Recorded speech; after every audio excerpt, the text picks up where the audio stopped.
मुझे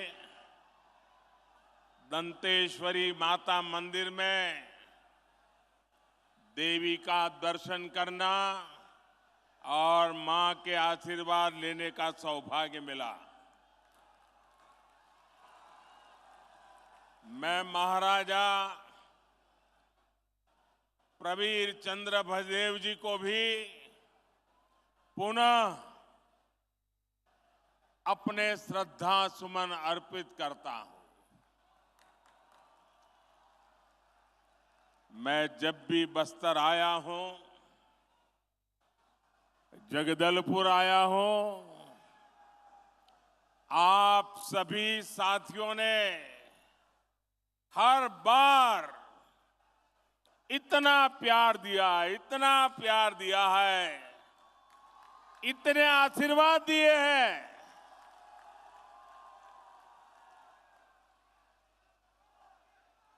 मैं इसका शब्दों में वर्णन नहीं कर सकता हूं। और जब भी बस्तर की धरती पे आना हो जाए और बलिराम कश्यप जी की याद ना आए, ये कभी हो नहीं सकता। अगर सच्चे अर्थ में बस्तर को समझना, क्योंकि मैं यहां संगठन का काम करता था,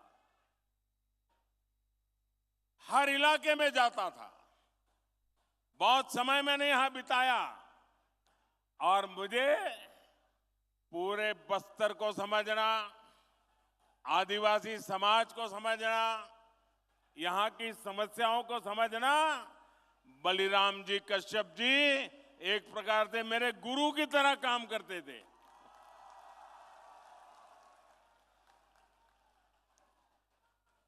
साथियों, मेरा निरंतर प्रयास है कि आपके इस आशीर्वाद को यहां का विकास करके लौटाऊं, दिन रात परिश्रम करके, आपकी सेवा करके ये कर्ज मैं चुका सकूं। मेरे परिवारजनों, कांग्रेस ने सिर्फ 5 वर्ष में छत्तीसगढ़ की जो हालत कर दी है, उसे पूरा देश देख रहा है। कांग्रेस के विधायकों और मंत्रियों ने जो कारनामे यहां किए हैं, उससे हर कोई त्रस्त है। चारों तरफ भ्रष्टाचार का बोलबाला है। छत्तीसगढ़ में अपराध चरम पर है। हत्याओं के मामले में छत्तीसगढ़ अग्रणी राज्यों में पहुंच चुका है। कभी कभी तो लगता है राजस्थान और छत्तीसगढ़ के बीच स्पर्धा चल रही है कि कहां सबसे ज्यादा हत्याएं होती है, कहां सबसे ज्यादा लूट होती है, कहां सबसे ज्यादा महिलाओं पर अत्याचार होते हैं। राजस्थान और छत्तीसगढ़ आजकल एक दूसरे की स्पर्धा में लगे हुए हैं। छत्तीसगढ़ में विकास या तो पोस्टर और बैनरों में दिखता है या फिर कांग्रेस के नेताओं की तिजोरी में दिखता है। कांग्रेस ने छत्तीसगढ़ को अगर दिया है तो वो है झूठा प्रचार और घोटालेबाज सरकार। झूठे प्रचार की आड़ में ये लोगों की आंख में धूल झोंकते हैं और आकंठ भ्रष्टाचार करते हैं। इसलिए आज छत्तीसगढ़ के कोने कोने से एक ही आवाज आ रही है। हर कोने से एक ही आवाज आ रही है। छत्तीसगढ़ का हर एक व्यक्ति एक ही बात कह रहा है छत्तीसगढ़ कह रहा है आओ नहीं साहिबो, आओ नहीं साहिबो, बदल के रहिबो, बदल के रहिबो, आओ नहीं साहिबो, बदल के रहिबो। मेरे परिवारजनों, ये बस्तर, ये दंडकारण्य आज बना हो ऐसा नहीं है। यहां आदिवासी मेरे भाई बहन, मोदी प्रधानमंत्री बना उसके बाद आकर के नहीं बसे हैं। भाजपा की सरकार बनने के बाद ये मेरे आदिवासी भाई बहन नहीं आए। अरे यहां के लोग तो तब भी थे जब प्रभु श्री राम यहां आए थे। मेरे आदिवासी भाई बहन चाहते थे, इसलिए ही अटल जी की सरकार ने अलग छत्तीसगढ़ का निर्माण किया। भाजपा सरकार ही थी, अटल जी की सरकार थी, जिसने केंद्र में अलग जनजातीय अलग मंत्रालय बनाया, जनजातीय विकास के लिए अलग बजट बनाया और जनजातीय विकास के लिए पूरी सरकार के अंदर एक विभाग खड़ा कर दिया। और कांग्रेस ने इतने दशकों का क्या किया भाई? कांग्रेस ने बस्तर को भी दशकों तक नजरअंदाज किया। आप लोगों की परवाह ही नहीं की। उनके दो चार ठेकेदारों को संभालते थे और वही आपसे वोट लेकर के उनको दे देते थे, उनकी गाड़ी चल जाती थी, उनको आपकी परवाह ही नहीं थी। ये भाजपा सरकार है, यहां मेडिकल कॉलेज, इंजीनियरिंग कॉलेज बनाए। भाजपा सरकार ने दंतेवाड़ा में एजुकेशन सिटी बनाई और मैं तो उसको देखने गया था। साथियों, मैंने अपने जीवन का बड़ा हिस्सा, ये मेरा सौभाग्य रहा है कि राजनीति में आने से पहले मेरे जीवन के बहुत वर्ष मैंने आदिवासी क्षेत्रों में गुजारा है। मेरा तो आपसे सीधा नाता है, दिल का नाता है। मुझे गर्व है कि देश की पहली आदिवासी महिला राष्ट्रपति बनाने का गौरव भी भाजपा को मिला है। आप जानते हैं, कांग्रेस की तुलना में भाजपा सरकार आदिवासी समाज के लिए 5 गुना ज्यादा बजट देती है। अगर वो 1 रुपया देते थे तो हम 5 रुपया देते हैं, ये 100 रुपया देते थे तो हम 500 रुपया देते हैं। भाजपा सरकार ने ही 15 नवंबर यानी भगवान बिरसा मुंडा के जन्म दिवस को जनजातीय गौरव दिवस घोषित किया। हमारी सरकार आदिवासी सेनानियों और क्रांतिवारों को समर्पित स्वतंत्रता सेनानी म्यूजियम बनवा रही है। हमने जनजाति वर्ग के छात्रों को दी जा रही छात्रवृत्ति, उसको भी 2.5 गुना कर दिया है। बीते 9 वर्षों में 300 से अधिक एकलव्य मॉडल आवासीय विद्यालय मेरे जनजाति बच्चों के लिए हमने खोले हैं। साथियों, भाजपा सरकार देश में आकांक्षी जिला कार्यक्रम चला रही है। बस्तर संभाग के भी अनेक जिले ये आकांक्षी जिलों में शामिल है। अब तो हम उससे भी आगे बढ़ करके जिले से निकल के जाकर के आकांक्षी ब्लॉक्स की पहचान कर रहे हैं। इस अभियान के तहत शिक्षा, स्वास्थ्य और रोजगार से जुड़े बड़े बड़े प्रोजेक्ट यहां शुरू होने वाले हैं। इसके अलावा भी हम छत्तीसगढ़ के उसमें आधुनिक इंफ्रास्ट्रक्चर का निर्माण कर रहे हैं। आज भी यहां 26,000, 27,000 करोड़ रुपए, उसके से भी अधिक प्रोजेक्ट बस्तर को मिले हैं, छत्तीसगढ़ को मिले हैं।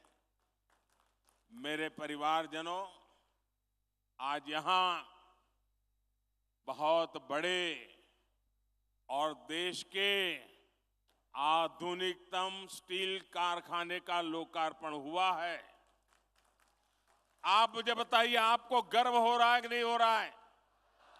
इतना बड़ा स्टील का कारखाना आपको मिला है, आपको गर्व हो रहा है कि नहीं हो रहा है? ये छत्तीसगढ़ कांग्रेस वालों को नहीं हो रहा है। इतना बड़ा कार्यक्रम अभी सरकार का था,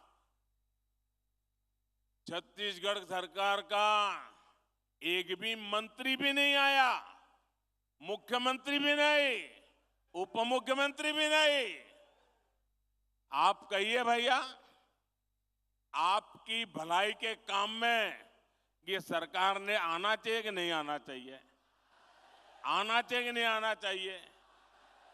ये आपका अगर भला चाहते हैं तो वहां आकर के बैठना चाहिए कि नहीं बैठना चाहिए? नहीं आते हैं। इसके दो कारण हैं। एक, उनको सरकार जाने की इतनी चिंता है कि उनके पास यहां आने के लिए समय ही नहीं है, सरकार बचाने में लगे हैं। और दूसरा कारण है, ये मोदी है। अगर मोदी के सामने जाना है तो कोई आकंठ भ्रष्टाचारी मोदी से आंख नहीं मिला सकता है, और इसलिए वो आने से डरते हैं, भाग जाते हैं। मेरे साथियों,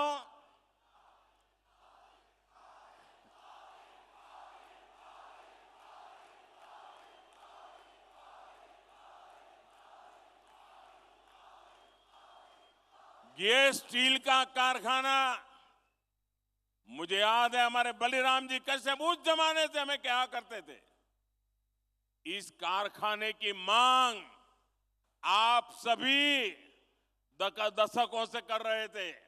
हमारी जब मुख्यमंत्रियों की मीटिंग होती थी, मैं गुजरात से मुख्यमंत्री के नाते मीटिंग में आता था दिल्ली में, रमन सिंह जी छत्तीसगढ़ के मुख्यमंत्री के नाते आते थे, और हर मीटिंग में रमन सिंह जी स्टील के कारखाने के लिए जोर से आवाज उठाते थे। आपकी आवाज वो वहां पहुंचाते थे। लेकिन आप जानते हैं कांग्रेस ने ये मांग क्यों नहीं मानी? इसके पीछे कांग्रेस के कट, कमीशन और करप्शन की बोलबाला थी, सोच पड़ी थी। लंबे समय तक कांग्रेस की नीति रही है, क्या करते थे? कच्चा माल विदेश भेजो और फिर उसी कच्चे माल से बना महंगा सामान महंगे पैसे देकर के आयात करो। कहते हैं ना, गेहूं बाहर भेजो और फिर ब्रेड बना करके लाओ। क्या ऐसा कोई करता है भाई? ऐसा कोई करता है क्या? आप मुझे बताइए, आप जो घर में चावल खाते हैं तो क्या ऐसा कोई करता है कि पहले उसका धान विदेश भेजा जाता है, फिर वो धान विदेश में धुला जाता है, फिर वो धान विदेश में साफ किया जाता है, फिर धान को वहीं विदेश में भी पकाया जाता है और फिर वो पका पकाया चावल आपको खाने के लिए मिल जाता है। ऐसा कभी होता है क्या? आप अपना धान अपना चावल खुद ही करते कि नहीं करते हैं? आप धान भी यही उगाते हैं, उसे साफ भी यही करते हैं, यही पकाते हैं और यही अपने घर में खाते भी हैं। लेकिन कांग्रेस को ये करने में कट की कट हो जाती है, कमीशन नहीं मिलता है। इसलिए क्या किया उन्होंने? ये हमारे इलाके में जो आयरन ओर है ना, ये दुनिया का उत्तम से उत्तम आयरन ओर है, दुनिया का। ये हमारे बस्तर में है। लेकिन ये क्या करते थे? आयरन ओर में से स्टील यहां बनाने के बजाय, जिसका कोई हिसाब किताब न हो, कितना माल निकाला पता न चले, जितना उठा सकते हो उठाओ, विदेश भेज दो और बीच में मलाई खा लो। कोई भी सरकार होती तो उसकी प्राथमिकता होती कि यहां बस्तर में ही स्टील का कारखाना लगाए। लेकिन कांग्रेस ने यहां से कच्चा माल निकाला और फिर कच्चा माल ही विदेश भेज दिया। इसमें कांग्रेस के नेताओं ने कमाया, यहां के नौजवानों को कुछ नहीं मिला। बस्तर के नौजवान मजदूरी करने के लिए दूसरे राज्यों में जाने के लिए मजबूर हो गए। लेकिन भाइयों बहनों, ये मोदी है, आपके बीच में पला बड़ा है, इसलिए आपका ही सोचता है। गरीब की चिंता, गरीब के हित, यही मोदी के दिमाग में भरा पड़ा रहता है। इसलिए हमने दिल्ली में, मुझे आपने सेवा करने का मौका दिया, हमने बस्तर में स्टील कारखाने का काम तेजी से पूरा करवाया। भाजपा सरकार ने लगभग 24,000 करोड़ रुपए स्टील के कारखाने पर लगाए। इससे इस क्षेत्र के 50-55 हजार साथियों को रोजगार मिलना तय हुआ है। सरकार ने यह भी तय किया है कि स्टील की जो प्लांट की क्षमता है उसको और बढ़ाना है, मुझे और पूंजी लगानी है ताकि ज्यादा लोगों को काम मिले। यानी स्टील प्लांट पर अब जी हजारों करोड़ रुपयों का और निवेश होने वाला है।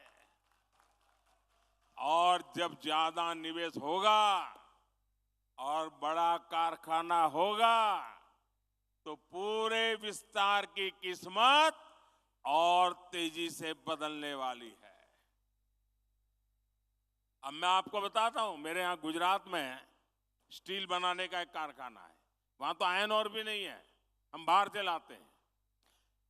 लेकिन स्टील कारखाना होने के कारण कार बनाने के अनेक कारखाने वहां लग गए, गाड़ियां बनाने, क्योंकि स्टील की उनको जरूरत थी, पास में ही मिल जाता था। अब यहां स्टील बन रहा है ना, और भी कारखाने यहां लगने वाले हैं। और यहां पर करीब 1.5 लाख साथियों के लिए नौकरी की, रोजगार की संभावना बनेगी। और मेरे शब्द लिखिए भैया, आज छत्तीसगढ़ का नौजवान रोजगार के लिए बाहर जाता है, एक दिन ऐसा आएगा हिंदुस्तान के नौजवान रोजगार के लिए बस्तर आना चाहेंगे, बस्तर आना चाहेंगे। आप कल्पना कर सकते हैं, मोदी अगर ये काम कर देगा तो कांग्रेस के लोगों के लिए भ्रष्टाचार के रास्ते रुक जाएंगे। खदान में से जो माल खाते थे उस पर मोदी ने ताला लगा दिया। और इसलिए छटपटा रहे हैं। आज भी कितनी झूठी बातें फैलाई, लेकिन आपने उन पर ये तमाचा मारा। इतनी पब्लिक आकर के आपने उनको तमाचा मारा है। झूठी बातें फैलाकर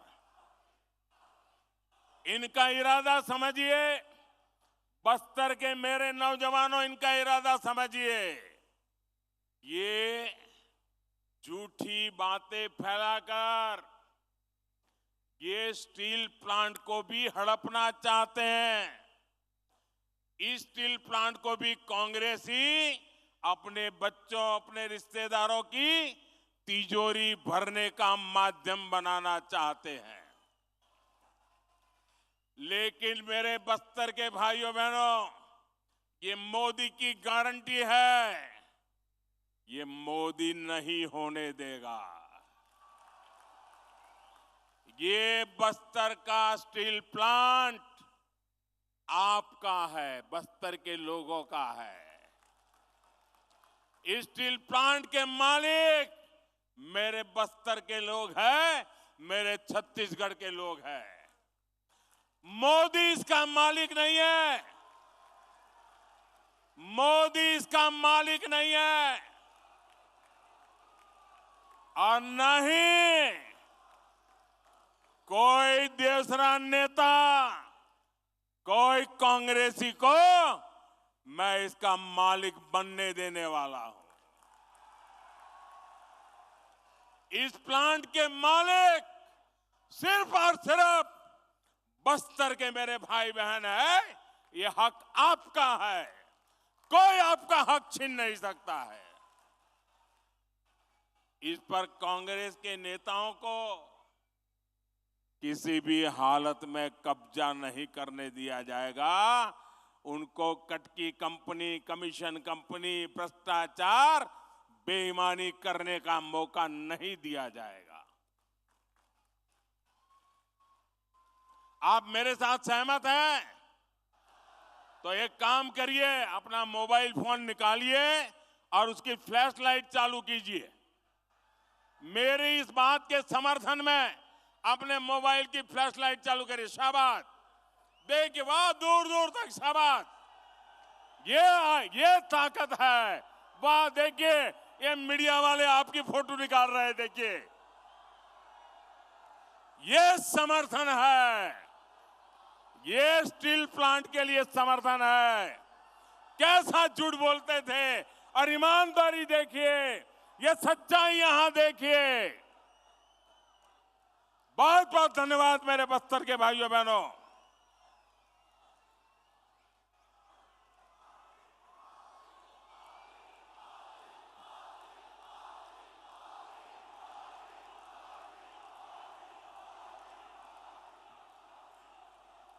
मेरे परिवारजनों, कांग्रेस का ट्रैक रिकॉर्ड दिखाता है कि उसे छत्तीसगढ़ के लोगों की परवाह नहीं है। उसकी प्राथमिकता सिर्फ और सिर्फ छत्तीसगढ़ की संपदा को लूटना है। छत्तीसगढ़ की खनिज संपदा को लूटने भी कांग्रेस ने कोई कसर नहीं छोड़ी। यहां से जो भी खनिज निकलता था, उसका लाभ कांग्रेस के राज में यहां के नागरिकों को, नौजवानों को नहीं मिलता था। इसलिए दिल्ली में भाजपा सरकार बनने के बाद खनिज से जुड़ी नीति में हमने बड़ा बदलाव किया। हमने डिस्ट्रिक्ट मिनरल फंड बनाने का फैसला किया। यानी जो भी खनिज यहां से निकलेगा, उसका एक हिस्सा आपकी मालिकी का होगा, आपके विकास के लिए होगा।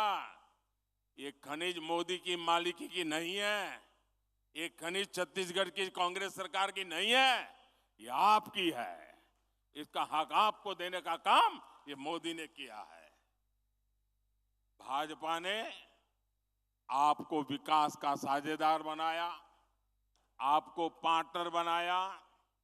इसके तहत छत्तीसगढ़ को 8,000 करोड़ रुपए मिले हैं। लेकिन जानते हैं कांग्रेस ने इस पैसे से क्या किया? यहाँ की कांग्रेस सरकार ने इसमें भी घोटाला कर दिया है। साथियों, आपकी वन उपज के साथ कांग्रेस ने क्या किया, ये भी आपने देखा है। वन उपज तो हमारे जनजातीय समाज के आर्थिक जीवन का बहुत बड़ा हिस्सा रहा है। लेकिन जब तक दिल्ली में कांग्रेस सरकार थी, तब तक ये लोग सिर्फ 10-12 वन उपजों पर ही एमएसपी देते थे। आज जो नौजवान हैं, उन्हें ये पता होना चाहिए कि उनके माता पिता, दादा दादी, नाना नानी को कांग्रेस ने नमक से ठगा है, नमक से ठगा है। ये आज के नौजवानों को मैं बताता हूं, चिरौंजी जैसे बहुमूल्य वन उत्पाद हमारे आदिवासी परिवार इकट्ठा करते थे, बोरा बोरा लेकर हाट बाजार पहुंचते थे। वहां उन्हें 2-4 किलो नमक देकर ही ठगा जाता था। आपके दादा दादी के साथ ये किया इन्होंने। ये तो भाजपा सरकार है कि जिसने राशन की दुकानों में मुफ्त में नमक देना शुरू किया, तब जाकर कांग्रेस का ये शोषण बंद हुआ। जो उत्पाद एमएसपी के दायरे में नहीं थे, उन्हें कांग्रेस के ठेकेदार ऐसे ही औने पौने दाम पर खरीदते थे, फिर ज्यादा मुनाफा पर बेच देते थे। आज भाजपा सरकार करीब करीब 90 वन उपज को एमएसपी के दायरे में ला चुकी है। कितनी? 90। कितनी? पहले कितनी थी? 10-12। कांग्रेस के जमाने में कितनी थी? कांग्रेस के जमाने में कितनी थी? मोदी कितना पहुंचाया? मोदी ने कितना पहुंचाया? ये आपके प्रति जो प्यार है ना, उसके कारण होता है। भाजपा सरकार ने वन धन केंद्र बनाकर वन उपज के बेहतर दाम देने का रास्ता खोला है। आज छत्तीसगढ़ के हजारों आदिवासी बहनों भाइयों को वन धन केंद्रों में रोजगार मिला है। साथियों, कांग्रेस की सरकार ने यहां तेंदुपत्ता संग्राहकों के साथ क्या किया था, ये भी आप अच्छी तरह जानते हैं। भाजपा सरकार ने तेंदुपत्ता के काम से जुड़े परिवारों के लिए जो भी कल्याणकारी कार्यक्रम बनाए थे, वो कांग्रेस ने बंद कर दिए। बोनस कभी मिलता है, कभी नहीं मिलता, मिलता है तो कम मिलता है, और पाना है तो कांग्रेस वाले का कुर्ता पकड़ के जाना पड़ता है, उसके जेब में कुछ डालना पड़ता है। तेंदुपत्ता की खरीदी कभी होती है, कभी नहीं होती है। आदिवासियों का ऐसा शोषण अब छत्तीसगढ़ में नहीं चलेगा। जैसे ही यहां भाजपा सरकार बनेगी, वैसे ही तेंदुपत्ता संग्राहकों के लिए के पहले की तरह ही बेहतर व्यवस्था बनाई जाएगी। साथियों, मैं आज छत्तीसगढ़ के धान किसानों को भी मेरे दिल की एक बात बताना चाहता हूं। कांग्रेस आपको धान की कीमतों के नाम पर धोखा दे रही है, झूठ बोल रही है। सच्चाई ये है कि छत्तीसगढ़ के धान किसानों का दाना दाना याद रखेंगे। मैं जो क्या याद रखेंगे कि भूल जाएंगे? गांव गांव जाके बताएंगे। छत्तीसगढ़ के धान किसानों का दाना दाना केंद्र सरकार खरीदती है, मोदी सरकार खरीदती है। भाजपा सरकार ने 1 लाख करोड़ रुपए छत्तीसगढ़ के धान किसानों को दिए हैं।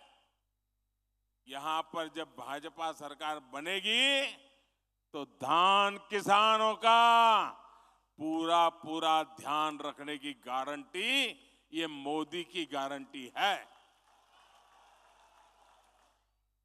मेरे बस्तर के भाइयों बहनों, मेरे छत्तीसगढ़ के भाइयों बहनों, मेरे छत्तीसगढ़ के नौजवान, मेरे बस्तर के नौजवान, मोदी आज कहने आया है, आप मेरे शब्द लिख करके रखिए, आपका सपना ही मोदी का संकल्प है। यही मोदी की गारंटी है। आज बस्तर सहित पूरे देश में आयुष्मान भारत योजना के तहत हेल्थ एंड वेलनेस सेंटर बने हैं। मकसद ये है कि दूर सुदूर की मेरी आदिवासी बहनों को इलाज के लिए नजदीक ही सुविधा मिले। पूरे छत्तीसगढ़ में ऐसे लगभग 6000 अस्पताल बनाए जा चुके हैं। इनमें से 1000 से अधिक Ayushman health and wellness centre तो सिर्फ और सिर्फ ये मेरे बस्तर संभाग में है। मोदी ने ही आपके 5 लाख रुपए तक मुफ्त इलाज का प्रबंध किया, गरीब को मुफ्त राशन की व्यवस्था की, पक्के घर का इंतजाम किया, बिजली और पाइप से पानी का प्रबंध किया, आदिवासी परिवारों के बेटे बेटियों के स्वरोजगार के लिए सरकार विशेष स्टैंड अप इंडिया योजना चला रही है। साथियों, आज मैं बस्तर के छत्तीसगढ़ के युवा साथियों को भी एक बात बताना चाहता हूं। जो पहली बार अपना वोट डालने जा रहे हैं, वो नौजवान मेरी बात सुनिए। आपको 2014 से पहले की घटनाओं के बारे में जानना जरूरी है। 2014 से पहले दिल्ली में जो सरकार थी ना, अखबारों में बड़े बड़े घोटाले छाए रहते थे। लाखों करोड़ों के घोटाले, यही खबरें होती थी और पूरी दुनिया में हमारे देश का नाम पूरी तरह बदनाम करके रखा था।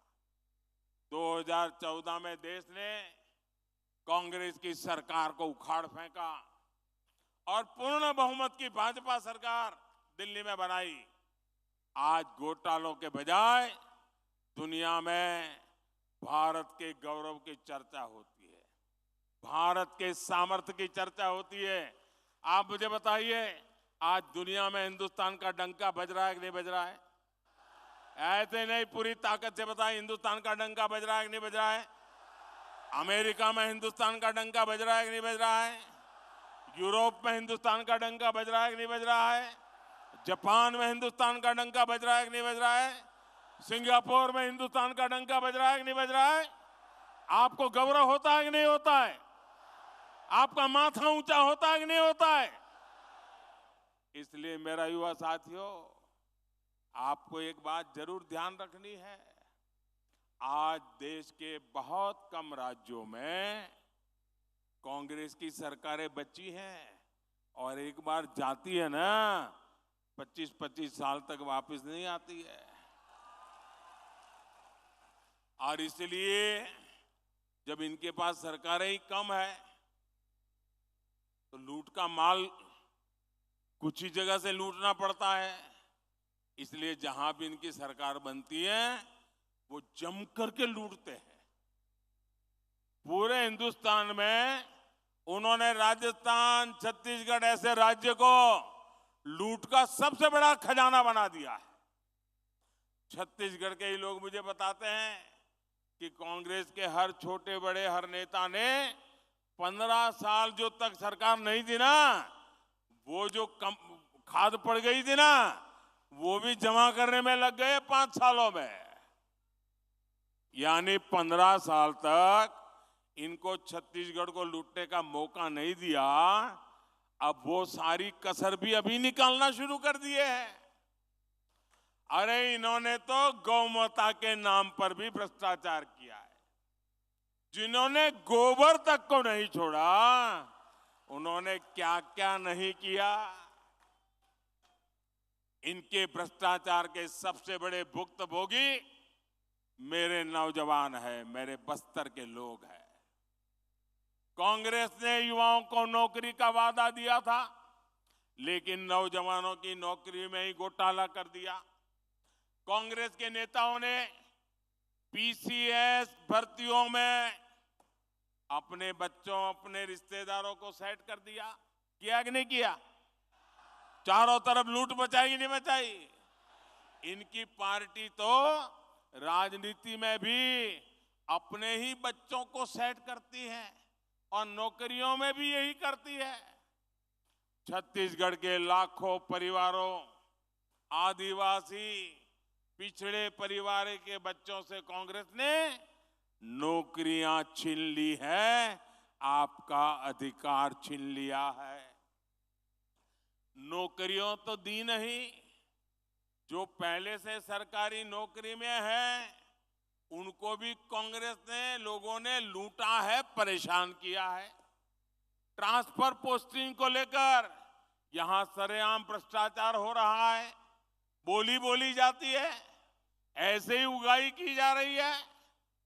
इसलिए छत्तीसगढ़ कह रहा है, औ नहीं सही वो बदल के रही वो, औ नहीं सही वो, औ नहीं सही वो, ये अब नहीं सही वो। साथियों, आप आश्वस्त रहिए, आप कांग्रेस की सरकार बदलिए, भाजपा इस पूरे लूट तंत्र को बदल देगी। ये कांग्रेस ने लोकतंत्र को लूट तंत्र बनाया है और प्रजातंत्र को परिवार तंत्र बना दिया है। भाजपा सरकार बनते ही पीसीएस घोटाले की जांच होगी। गुनहगार भी कितना ही ताकतवर हो, मोदी उसको जेल में डाल करके ही रहेगा। हर नौजवान, हर सरकारी कर्मचारी को पूरा न्याय मिलेगा। मेरे परिवारजनों, कल से कांग्रेस ने एक अलग लाभ आरोपना शुरू कर दिया है। ये कांग्रेस के नेता कहते हैं, जितनी आबादी उतना हक। मैं कहता हूं, इस देश में अगर सबसे बड़ी कोई आबादी है तो वो आबादी गरीब है, और इसलिए मेरे लिए गरीब ही सबसे बड़ी आबादी है और गरीब का कल्याण यही मेरा मकसद है। मैं सोच रहा था कि पूर्व प्रधानमंत्री मनमोहन सिंह जी क्या सोच रहे होंगे। भारत के पूर्व प्रधानमंत्री मनमोहन सिंह जी तो कहा करते थे कि देश के संसाधनों पर पहला हक माइनॉरिटी का है, अल्पसंख्यकों का है, और उसमें भी मुसलमानों का है। अब कांग्रेस कह रही है कि आबादी तय करेगी कि पहला हक किसका होगा। यानी क्या अब अल्पसंख्यकों का हक कांग्रेस कम करना चाहती है क्या? और आबादी के ही हिसाब से ही अब तय होने वाला है, तो पहला हक किसका होगा भाई? किसका होगा? आबादी किसकी ज्यादा है? किसका हक होगा? जरा कांग्रेस वाले स्पष्टता करें, क्या आबादी के हिसाब से हक मिलेगा क्या? तो क्या अल्पसंख्यकों को कांग्रेस हटाना चाहती है क्या? तो क्या सबसे बड़ी आबादी वाले हिंदू अब आगे बढ़कर अपने सारे हक ले लें क्या? मेरे परिवारजनों, मैं पिछले काफी समय से कह रहा हूं और फिर आज दोहरा रहा हूं कि कांग्रेस पार्टी को अब कांग्रेस के लोग नहीं चला रहे।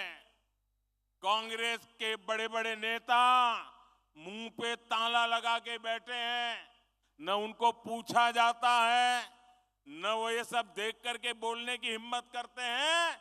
अब तो कांग्रेस को आउटसोर्स कर दिया गया है।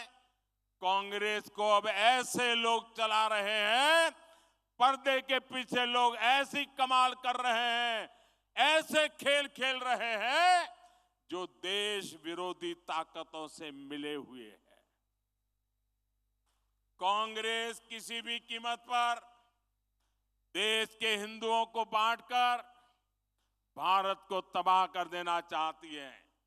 कांग्रेस गरीबों को बांटना चाहती है।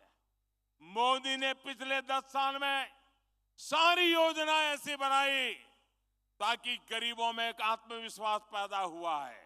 और मेरे लिए तो इस देश का गरीब यही सबसे बड़ी जाति है, यही सबसे बड़ी बिरादरी है।